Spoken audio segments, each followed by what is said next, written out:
For further information and advice on the issues raised in this program, always consult your own doctor. Day after day, night after night, our body never switches off. We are a living, breathing organism. But how can we function at optimum capacity 24 hours a day? Well, that's where we come in. Doctors Renee and Sandro, and I'm Charlene. We're three medical professionals, and we're on a mission to find out just that. In this episode, we ask the question, why am I so tired? Good morning. We'll look at how much sleep you need at different stages of your life. Is that number, 8 hours, actually correct? Are teenagers just being difficult when they stay up late at night? I thought we had a deal. No phones after 10 o'clock. Yeah, well, you must feel a bit like helicopter parents sometimes. Yeah, you do. Can we retrain our brains to get to sleep earlier? It was really hard having to just lay awake because I wasn't able to fall asleep.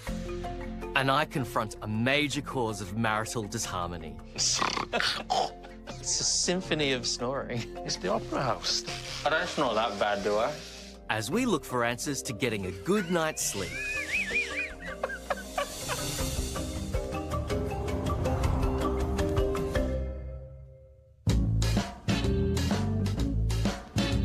We spend a third of our lives sleeping, and that's meant to be good for us. But sleep disorders are risking safety, affecting mental well-being, and costing billions in lost productivity and healthcare. As a stem cell biologist, I put in long hours at the lab and travel the world speaking circuit. And I recently married, and not one, but 2 wedding ceremonies. You need to be well rested for major life events like these.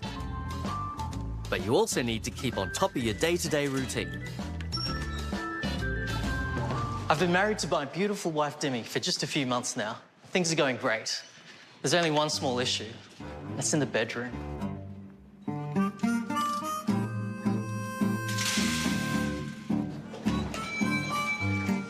The problem is, I snore. Now, my snoring has often been the subject of ridicule. But I'm referring to Shaz's snoring. I wasn't even safe at my own wedding. This, my friends, is the stuff of legend. Thing is, I don't think it's that bad. And I'm hoping science can back me up. Hi, darling. Hi, babe. How are you? I've got some good news. I'm going to Sydney to a sleep clinic. A sleep clinic? Yeah, we're going to try and address my snoring. Really? Yeah. Fantastic. Yeah. That went down well. Too well. Maybe things are worse than I thought. Charlene's snoring is pretty constant all night, and if I go to bed after him, I have a lot of trouble falling asleep and staying asleep. And when I wake up in the morning, I feel like I'm not rested. And before Charlene, that never used to happen. Now, I'm a man of more than a few personality quirks, so Demi already puts up with a lot. I don't snore that bad, do I? Well, I guess that answered that. Snoring is caused by a disrupted airflow or a narrowing of the airways, often little more than an annoyance. But it can be indicative of a serious underlying health condition, obstructive sleep apnea, where breathing can intermittently stop completely. And with nearly 1 in 5 of us snoring, it's more than enough reason to wake up feeling grumpy. Good morning. Being overweight, having a poor diet, and drinking alcohol can all contribute to snoring, but my lifestyle is pretty healthy. So to get to the bottom of my issue, I'll need to spend a whole night in a dedicated sleep lab. I'm off to Sydney. Good. See you tomorrow. Good luck with it all. Thanks.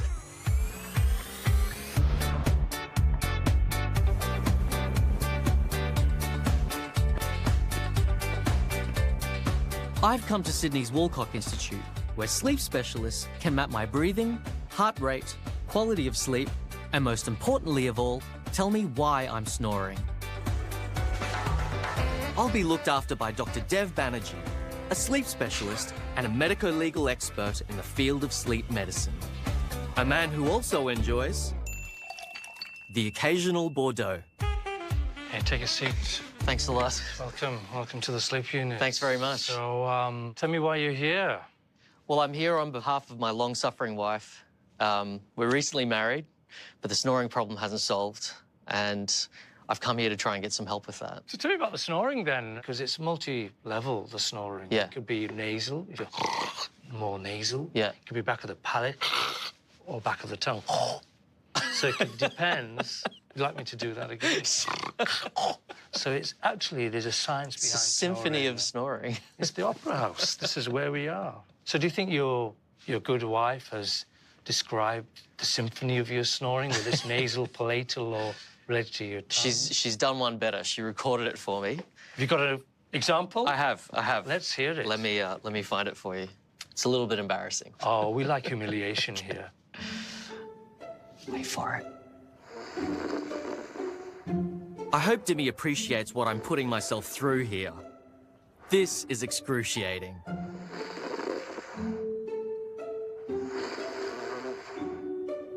What I heard at the beginning was a few sort of silence moments. Yeah.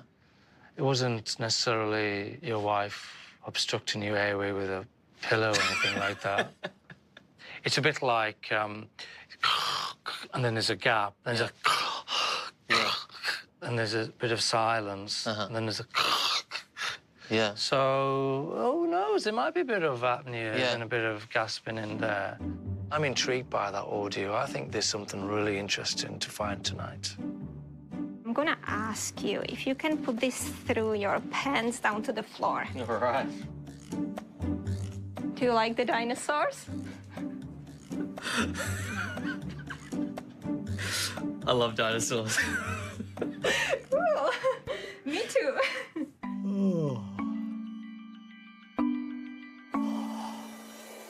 So before we find out more about Shalene's snoring problem, we asked you, how much sleep do you average a night? I survive on a couple of hours per night, between 6 a.m. and 8 a.m. my whole life. I have none. Chronic insomnia has destroyed most of my days for years. Now chemically induced sleep is all I get. I go to sleep okay, but wake a few hours later and never go back to a deep sleep. And other times I wake and stay awake for hours.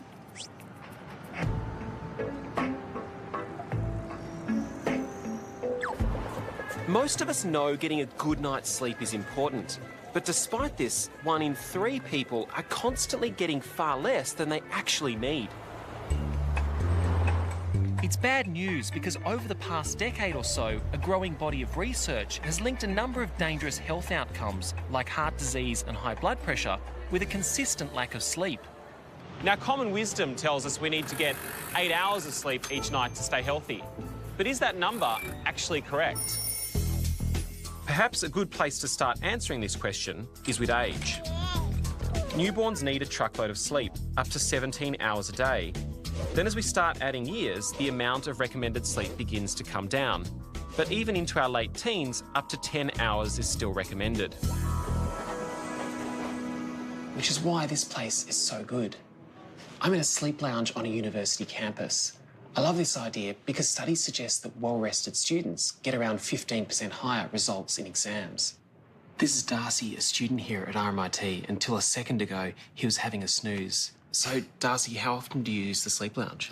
Roughly around once a week. And how helpful is it to have a place that you can come to have a quick nap? It's pretty good because it means I can, if I've got an 8:30 start in the morning, it means I can catch up on that sleep. So, what about the rest of us? Do we need 8 hours to function at our best? Well, it all depends on the individual. Some people run fine on 7 hours sleep, others need 9, and some even 10 hours. So it might be better to think about it in terms of how much sleep you need to avoid those bad health outcomes. And the best research suggests that for most people, 7 hours is the minimum to stay healthy. And I, for one, am not going to argue with that.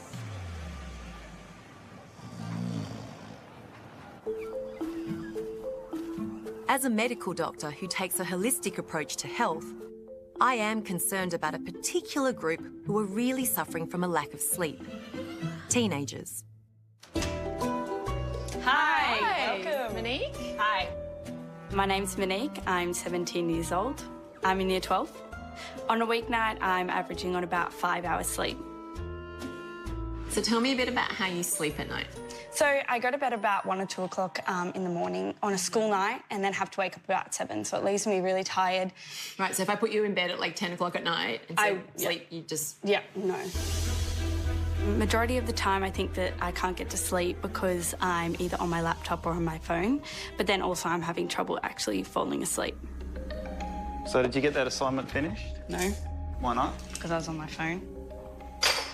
Until when? 12. I thought we had a deal. No phones after 10 o'clock. Yeah, well. Obviously that didn't happen, right? Where's your mum? She's on her phone, is she? Yeah. Hypocrite. Mum! My parents have tried taking, like, my phone and my laptop away from me, but I still won't be able to get to sleep. So is Monique simply being a typically difficult teenager? Well, her parents, Greg and Marissa, are struggling to work out the answer. Do you guys blame Monique? Like, do you think that she's just doing it? No, I don't think so. I don't think it's not a blame thing. It's a situational thing. You know, the environment that she's created for herself, you know, just revolves around her room. At dinner time, we see her for the hour that we have for dinner, and then it's straight back up to her room, which you know concerns me. Is that you know she's going to be 18 and be an independent person without the social interaction of the family because she just stays in her room. She's a worry, that one. She's our biggest worry. Yeah, no. Only because she takes after her father. I don't think she takes after her father at all. He's a pretty decent guy. Monique's lack of sleep is clearly affecting her family. And in this crucial final year of high school, it could also jeopardise her future. My biggest concern is that she's just going to continue to lose focus on school. That's where it's all going to fall apart. They're so reliant on technology for school that there's no line that you can stop and say, OK, well, now you can stop studying. I mean, it's difficult. You must feel a bit like helicopter parents sometimes. Yeah, you do, for sure. But it's almost like she's starting to give up. Monique's predicament is serious, but it's actually not uncommon.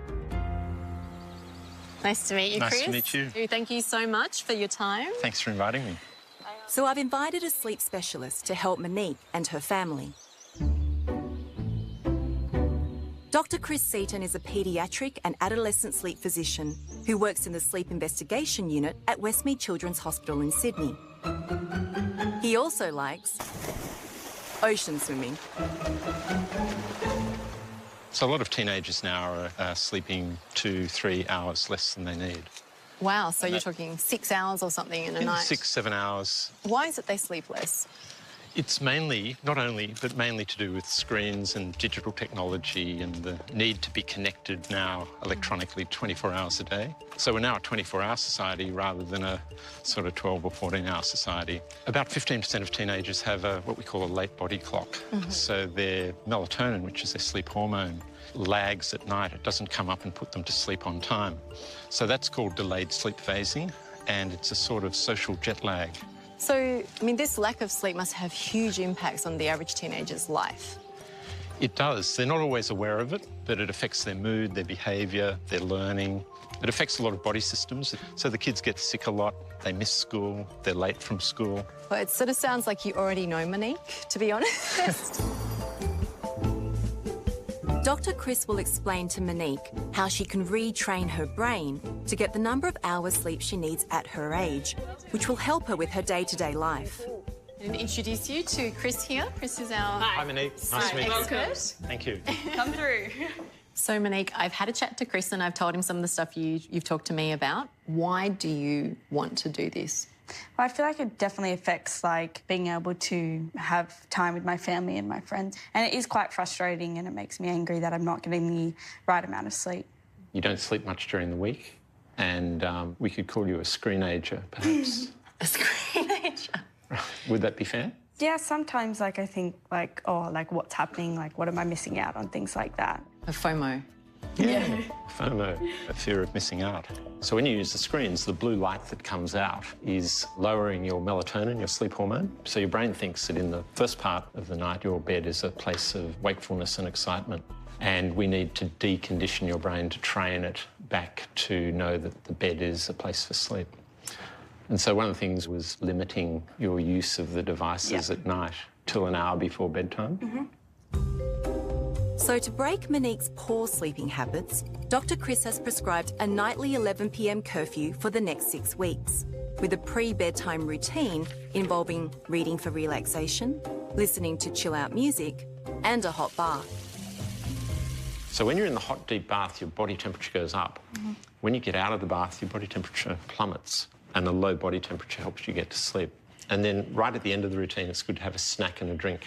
Not because you're hungry or thirsty, but because, again, this acts as a sleep cue. So after 3 or 4 weeks, if you have the traditional milk and biscuit before you go to sleep, the psychology of that is the brain sees that as a trigger for sleep. So, Monique, what are you most scared about? Knowing that I have to get to bed at a certain time, whereas usually it's just like free, I can go to bed when I want, that kind of thing. Right now, this is an agreement you're making with all of us, in front of all of us. Are you really motivated? Yes, I am very motivated. Yeah? Yeah. You saw her say that.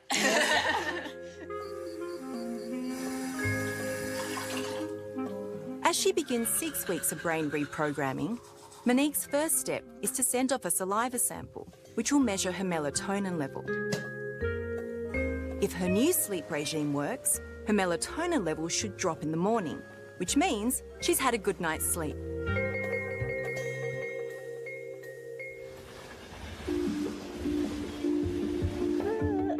So far, we've learned our lack of sleep can be affected by our biology, as well as behavioural patterns in different stages of our lives. But is there anything we can do to treat the most common physiological cause of tiredness? Snoring. If, like me, you're one of many people with a snoring problem, a trip to a sleep centre might be in order. I'm in the process of being wired up for an overnight sleep test. My sleep specialist, Dr. Dev, thinks my breathing might be compromised. Sleep apnea is a condition where people stop breathing in their sleep, which is why it's called apneas without air. There's no doubt that sleep apnea is associated with cardiovascular disease, such as hypertension. There's some association with strokes as well. We really want to provide a holistic approach to make sure that individual lives long and well in their life. It's all starting to feel a lot more serious than I expected. And don't get me started on all these contraptions. Are you sure I'll be able to sleep in this, though? Oh, yeah, don't worry. You'll be fine. Like, most people sleep quite well. What I hadn't appreciated was just how many wires I'd have on me. I'm uncomfortable and I feel ridiculous. Hey. How do I look? How's it going? It's all right. What are all the wires doing?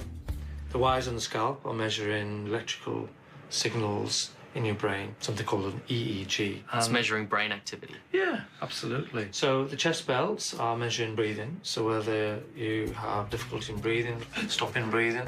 We're just going to put the nasal cannula on. There you go. This measures airflow, by the way. Oh, man, could this get any worse? Oh, it'll get better from now on. I don't see how. So it looks like you're all wired up then and ready to go. So I'm really looking forward to seeing the data tomorrow, and sleep well, sleep tight. Thanks a lot. See ya. Well, I'm covered in all these wires. I doubt I'll get to sleep, but they assure me I will. And we'll find out how it all goes tomorrow. Bye. So what actually does go on when we sleep? Look at those KPIs. Look at the leaderboard. All the way up the top, that's Gary. We've all been here, right in the middle of something important, kicking life goals, when suddenly you realise you're not wearing any pants and everyone is laughing at you.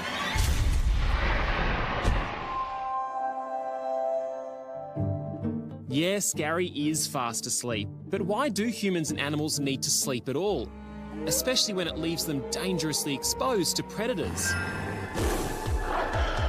Well, the truth is that there are a whole lot of theories about why we sleep, but scientists have observed some super interesting stuff happening while we slumber.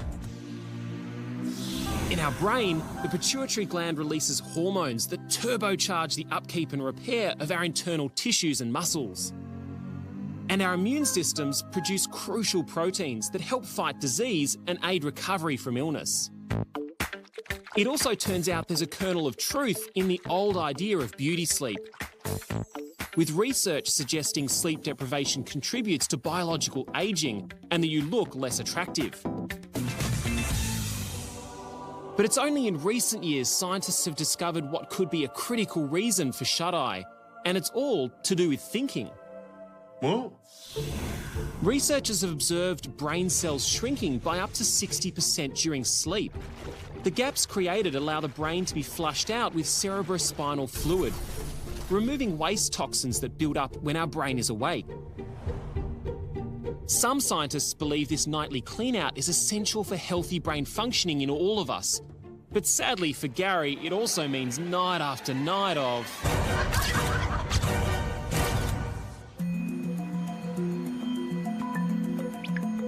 So, what are your tips for a good night's sleep? Stop consuming caffeine. I find if I lie on the edge of the bed, I soon drop off. Get up at the same time every day. Works wonders for making you go to sleep at the right time at night.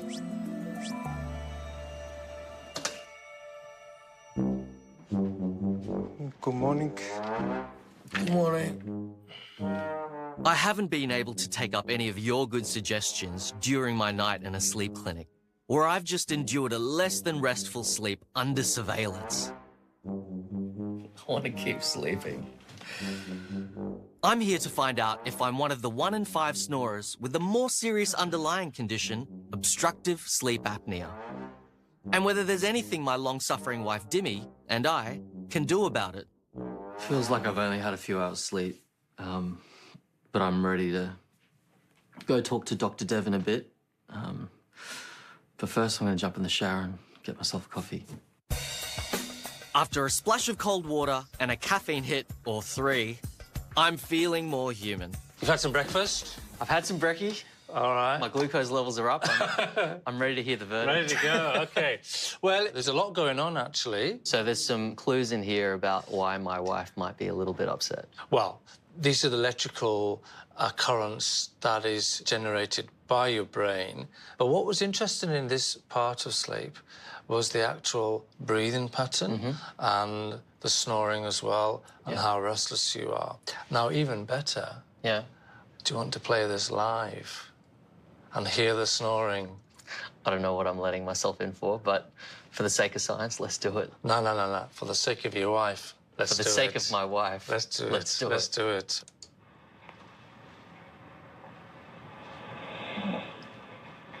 It's all right. Do you hear the audio? Yeah. So you can have a stop. You completely stop breathing now. Do you see that?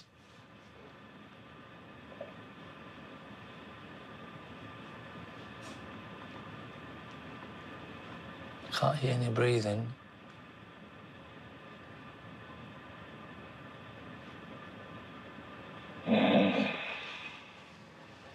Far out. Far out, man. Do you see the straight line there? So you are stopping breathing for around 20, 30 seconds. What? And look at this bit. The oxygen levels start going down. I stop breathing for 20 to 30 seconds. You stop breathing for 20 seconds and the oxygen levels just drop a little bit down. Not too low, you know, you don't go blue, all right? Thankfully. Don't go blue. I've survived till now, You but survived. that's pretty scary. But there's yeah, it is scary, but you've been doing it for a while, actually, and overall there's nothing to worry about. There's no major health issue, which is good to hear. All right. All right. Bonus. But number of apneas, it came to about 12 an hour overall. Okay. Sounds a lot. Right. Anything of under 15 an hour is regarded as mild, so it's not a health issue. Yeah. It just Damn right 12 near deaths an hour seems a lot. It may not be a health issue now, but it soon will be if my poor wife doesn't start getting a better night's sleep. The main thing is really to try and sleep on your on my side, yeah. You could try one of those dental gum shields. Okay. There's different types and varieties, but the bottom part is slightly ahead of the top part. That's just bringing my jaw forward. Yeah, just bring the jaw forward a bit. Takes a little bit of getting used to, but it can be quite effective. Can I have a look at that? Yeah, sure. So It's a relief the treatment's so simple. By moving my jaw forward, this device will keep my airways open and hopefully my relationship snore-free. So are there any other bits of advice you can offer for Demi and myself? Yeah, I've got another gadget that's quite commonly used, actually. Right. Do you want to have a look, see Sure. that as well? OK. It's called earplugs. Winning. It's been 6 weeks since 17-year-old Monique began her pre-bedtime routine to retrain her brain. It was prescribed by adolescent sleep specialist Dr. Chris Seaton to help her get a proper night's sleep. Since then, she's been documenting her own progress. It was really hard, going to bed at 11:15 and then having to just lay awake because I wasn't able to fall asleep. In the morning, I felt like as tired as I usually was. The program is helping, like, to an extent. I am feeling, when I wake up, a little bit more happy and more inclined to get out of bed, but not drastically different. So Dr. Chris and I are back to see Monique at the end of 6 weeks. Hi guys, welcome back. Hi, Monique. How are you? I'm very good, thanks. How are you? Nice to see you too. Oh my gosh, look at you. I think you look less sleepy already. Thank you. And first impressions are very positive. Guys, come on through. Thank you. So how have things changed for you? It's quite different. Getting up in the morning, I feel quite like happy and things like that, which is great. You actually feel different? Yeah, I do. Especially when I get to school. Like, I feel like I can go into class and I don't feel like I need to sleep in that class. So what you've done is you've retrained your body clock. Your body clock was running very late. Yeah. So you were very awake late at night, very sleepy in the mornings, and you've reversed that. And it's great. I'm really proud of you that you've kept at it. Have your friends noticed? Yeah. Some of them are even thinking maybe I should do this. Like, it's pretty good. We could start a revolution. Yeah. Congratulations. High five. Well done. Thanks. When she's happy, she just lights the whole house up, and there's been a lot of smiling, happy Monique in the last few weeks. And the timing couldn't have been better in this crucial final year of high school. It's been a godsend for us, you know, so we're quite hopeful that it's going to help her do what she needs to do for the HSC. And what do you got on at school today? Have a test on, but I feel pretty good. Oh, good. Yeah. Well, it's good to see a happy, smiling face in the morning. Monique's dramatic transformation is supported by the results of her last sample. Her melatonin level is now lower in the morning, which means she's had a good night's sleep. Even my friends and family are seeing differences that in my attitude, just being able to like be happy and participate in things which I usually wouldn't, which is great.